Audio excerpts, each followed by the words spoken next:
Ora, meus queridos amigos e amigas, eu hoje trago aqui uma história assaz conhecida, o Capuchinho Vermelho,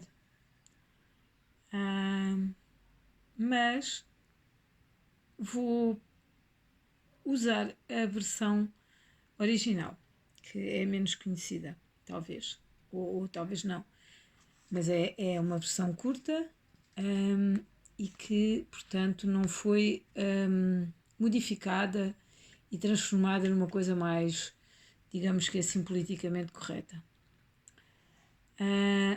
É uma história, pronto, deste livrinho, que é Contos e Histórias dos Tempos Idos, do Charles Perrault, e eu vou começar por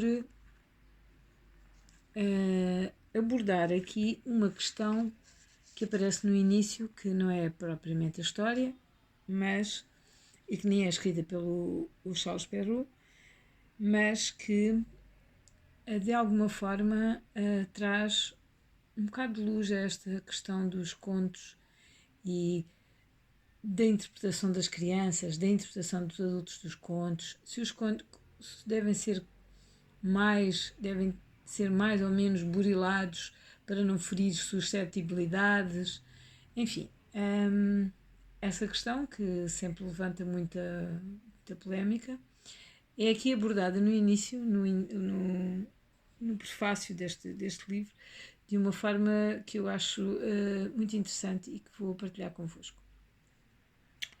E diz assim: em 1840 e tal, não foi ontem,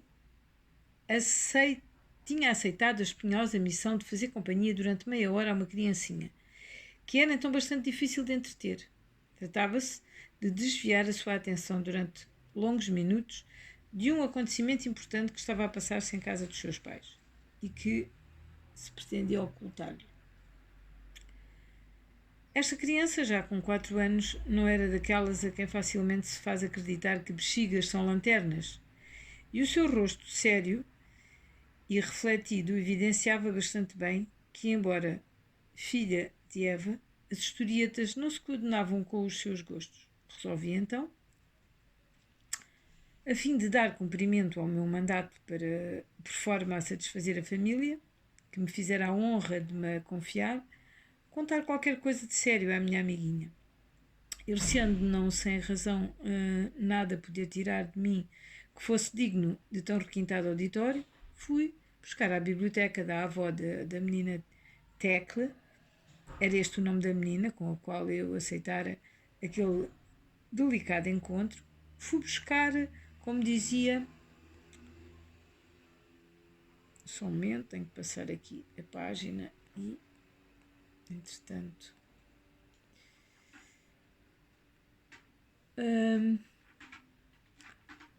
portanto, onde é que eu ia? Fui buscar, como dizia, os contos de Perrault e abri-os no lugar mais trágico de todos, na página onde começava a história impressionante do Capuchinho Vermelho. Ora, a todos os seus méritos, o conto de Perrault reunia, para grande sorte de Tecla, o da novidade. Aquela terrível história ainda não tinha sido contada. Sem ela, não poderia ficar completa a excelente educação de uma menina de 4 anos. Certo do efeito que iria obter, comecei então. Era uma vez uma linda menina que vivia numa aldeia, etc, etc. Devo fazer justiça ao meu auditório enquanto durou a leitura e eu tive o cuidado de a fazer com voz lenta e compenetrada, que convinha a um tão grave assunto. Ela prestou uma atenção mais benevolente, com os cotovelos apoiados na sua cadeira, de braços, o pescoço estendido para mim, os olhos fixos. A menina Tecla manifestou pela sua imobilidade o profundo interesse que nela suscitava aquela palpitante narrativa.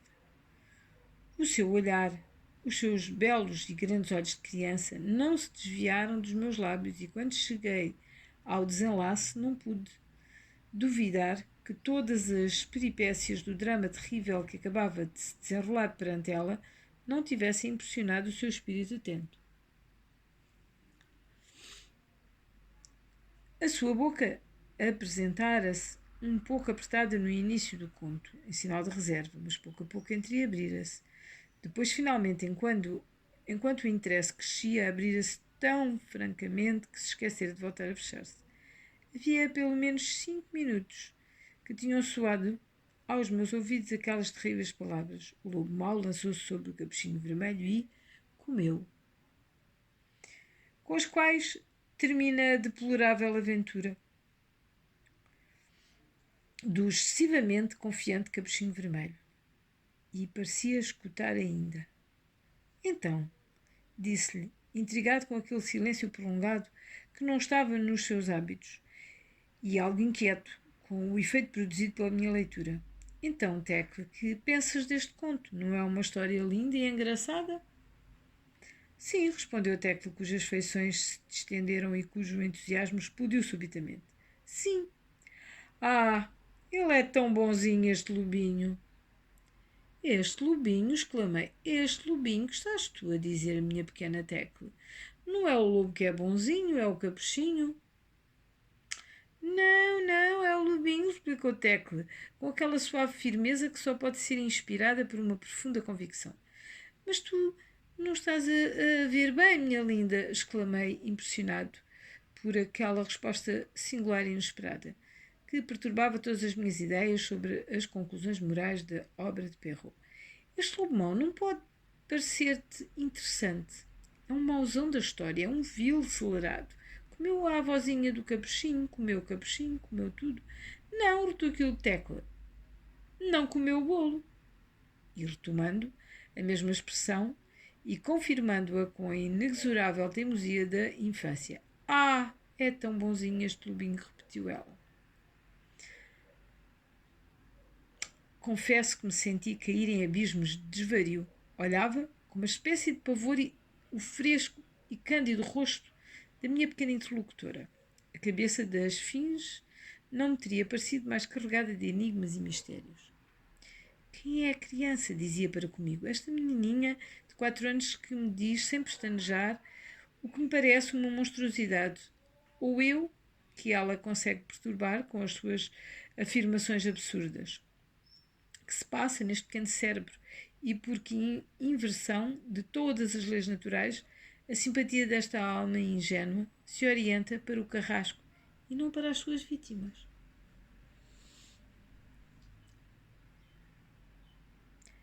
Ah, é tão bonzinho este lobinho. Quem me explicará estas palavras inexplicáveis? Mas infelizmente para mim e para a boa opinião que eu fazia, mas felizmente para mim e para a boa opinião que eu fazia, questão de manter sobre o raciocínio e o coração da sua filha, a mãe de Tecla regressou nesse momento. Tome, minha menina, disse ela beijando Tecla, o belo bolinho que a mãezinha tinha prometido à sua pequena Tecla se ela tivesse tido muito juízo, e penso que ela foi muito ajuizada. Estás a ver? Meu amigo, o lobinho não tinha comido o bolo, disse-me Tecla com um ar simultaneamente amigável e majestoso, mordendo o seu. Compreendia uma parte da verdade e a questão do bolo iluminou-se para mim, confesso. Não, mas permanecia a boa opinião emitida sobre o lobo. Que importa? Respondi. Minha menina, isso não impede que com os seus grandes dentes, ele tenha comido uma boa avó e a sua neta, o que não foi muito bonito. O lobinho tinha muita fome, disse Tecla, lançando-me um olhar de suprema inocência que devia ter-me desarmado. Muita fome, exclamei, muita fome. Ah, esta é forte. Vamos lá, disse-me a mãe de Tecla. Pode explicar-me o seu diálogo com a minha filha? Sabe que começa a recear que as coisas não se tenham passado muito bem entre ambos, na minha ausência. E procedendo, à maneira de um juiz de instrução. Então, disse ela, Tecla, estás contente com o teu amigo? Sim, disse Tecla, ele também é bonzinho. E esta, pensei, o lobo também o é. Bom, disse a mãe, não é deste lado que há queixas, é a sua vez de falar, meu caro. Ficou contente com a minha filhinha? Por Deus, disse, minha querida amiga, embora a possa afligir, ficarei bem com a minha consciência e dar-lhe-ei a conhecer até que ponto está perturbada a cabeça desta estranha criaturinha. Informei-a então do uso que Tecle e eu tínhamos feito da nossa meia hora. E tendo acabado a minha narrativa... É só isso? Perguntou a mãe rindo. Mas, meu amigo, nas circunstâncias particulares em que a pequena Tecle se encontrava, foi a lógica da sua idade e da sua situação que ela exprimiu. O que impressionou Tecle na sua lamentável história, e o que efetivamente a deveria impressionar, não é o facto do lobo ter comido a avózinha e o imprudente capuchinho vermelho, dois pormenores insignificantes para uma criancinha de 4 anos que não é canibal, mas que se encontra dominada durante toda a sua leitura por uma mais que legítima preocupação com o seu bolo. É que, embora tivesse uma fome capaz de o fazer comer uma velhinha e uma criança, esse lobo simpático teve o bom gosto e o bom coração de não comer o bolo, que a partir dessa altura ficou sem defesa e que no espírito de Tecle poderia ser aquele que eu lhe tinha prometido. Esse ponto, muito honroso para o lobo, deve ter sido para Tecle que, aliás, confiava na minha promessa, o ponto mais relevante da sua história. A única crueldade que aqui existiu esteve em si, que sabendo que a minha pobre filha está há 48 horas em semijum e tendo sido encarregado de fazer esquecer à criancinha a hora do almoço através de uma conversa agradável de nos ajudar a dissimular-lhe que íamos para a mesa sem ela,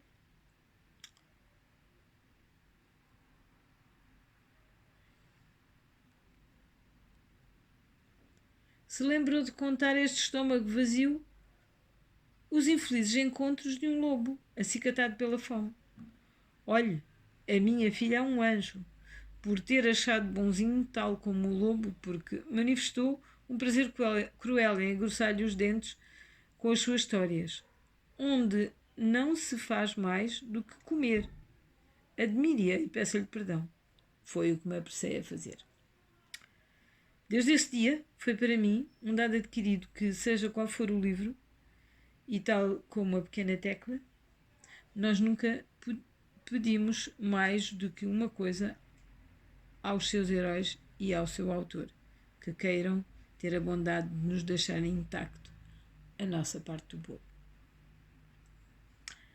Bem, nesta parte termino a leitura deste preâmbulo que aparece aqui neste livro e, não tecendo qualquer tipo de opinião sobre o que foi lido, deixo à vossa consideração.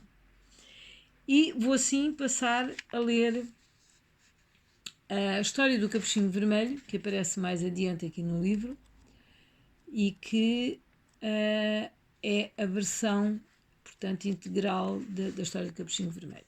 Aqui fica uma imagem do Gustave Doré, que ilustrou muitos contos tradicionais, e aqui esta bela imagem do Capuchinho Vermelho, com ar de inocente e do lobo.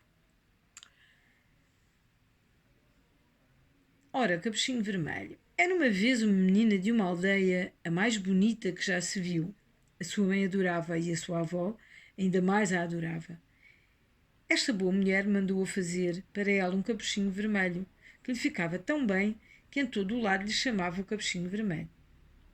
Um dia a sua mãe, tendo cozido e feito bolos, disse-lhe: vai ver como está a tua avó, porque me disseram que estava doente. Leva-lhe um bolo e este potezinho de manteiga.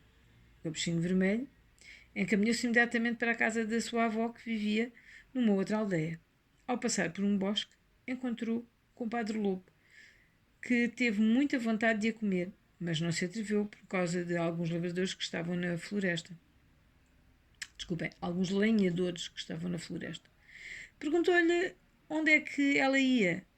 A pobre menina, que não sabia como é perigoso parar para escutar o que diz um lobo, disse-lhe: vou ver a minha avó, levar-lhe um bolo e um potezinho de manteiga que a minha mãe lhe manda.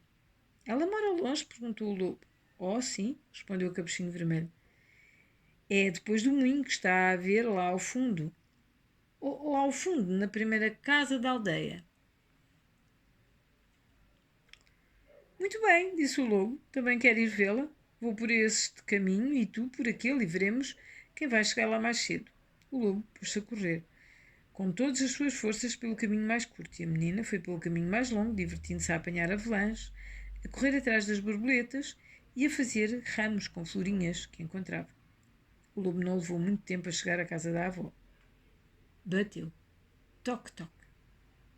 Quem é? É a sua neta, o cabecinho vermelho, disse o lobo, imitando a sua voz, que lhe traz um bolo e um potezinho de manteiga que a minha mãe lhe manda. A boa avó, que estava na cama, onde se encontrava um pouco doente, gritou-lhe: puxa a cavilha da tramela que a tramela abre-se. O lobo puxou a cavilha, a porta abriu-se, ele lançou-se sobre a boa mulher e devorou em menos de nada, porque havia mais de 3 dias que ele não comia. Depois fechou a porta e foi deitar-se na cama da avózinha à espera do capuchinho vermelho, que passado algum tempo veio bater à porta. Toque, toque. Quem é?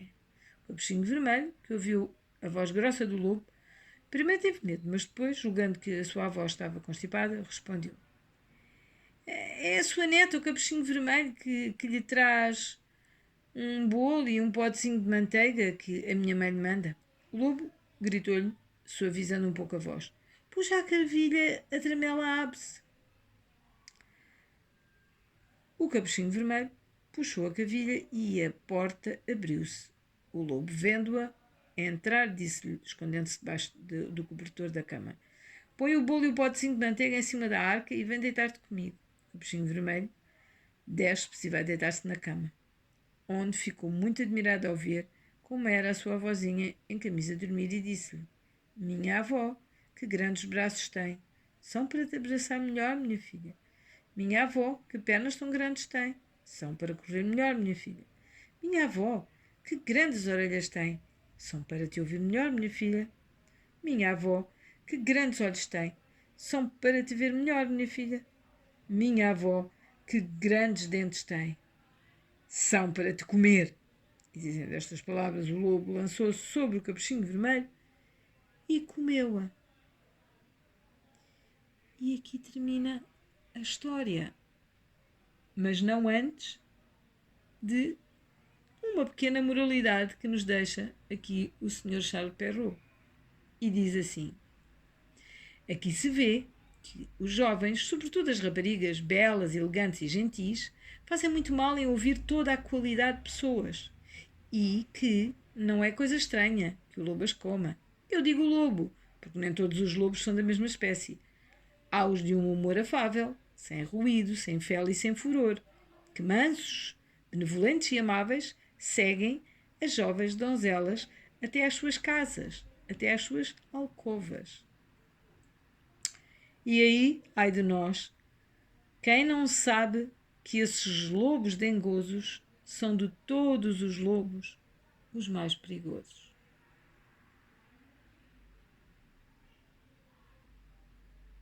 E terminamos por hoje. Espero que tenham gostado e boas reflexões.